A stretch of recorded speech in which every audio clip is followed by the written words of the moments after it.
এটা জি আপনি মানে আমাদের জন্য দোয়া করবেন। দোয়া করব সেটা বুঝলাম, কিন্তু তোমরা কারা? আর এই নয়া বিয়া করছো বুঝি? জি দোয়া আসলে আপনার আমাকে ঠিক আছে ঠিক আছে, দোয়া অবশ্যই করব, কিন্তু তোমরা কোন বাড়ির মানুষ সেটা তো আমার জানা দরকার, তাই না? আসলে আমি এই গ্রামের না, আমি পাশের গ্রামে। আমি অনেকদিন বিদেশে ছিলাম, সেই জন্য আমার গ্রামের লোকজনই চেনে না। কিন্তু তোমরা এই বাড়ির মধ্যে কেন? আর এই মাইয়াটা কেন?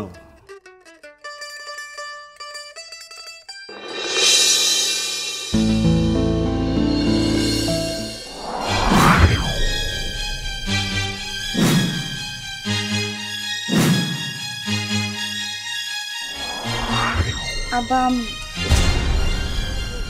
রেশমি, রেশমি, বোন আমার কোনে গেলে? আব্বা শান্ত হন।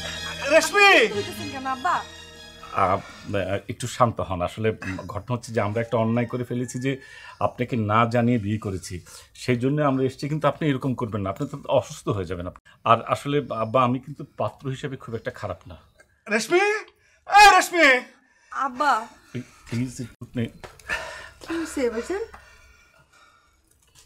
কি রে তিয়া, বউ সাচ্ছ?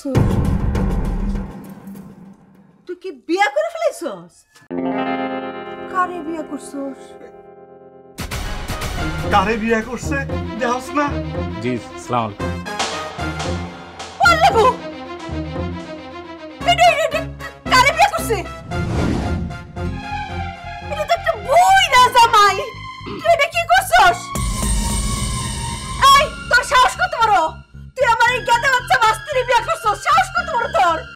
আসলে দেখেন ফুপি, আপনি যতটা বয়স ভাবছেন অত বয়স কিন্তু আমার না। এগুলো সামনে কি চুল মানে এগুলো পেকে গেছে।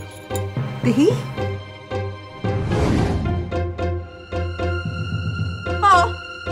তোর তো চিনা ফেলাইছি।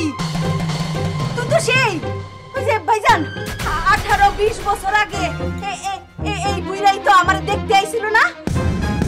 ওই যে বিয়ার জন্য আমারে পাত্রী হিসাবে দেখতে আইছিল। তোর সাথে তখন তোর মা ছিল, তখন তোর দাড়ি ছিল না, মাথা ভর্তি জাকড়া চুল ছিল, হ্যাংলা পাতলা ছিল আর একটু। তুই তো একটা বুইরা জামাই। শেষ ভাইজান, শেষ। অভিযান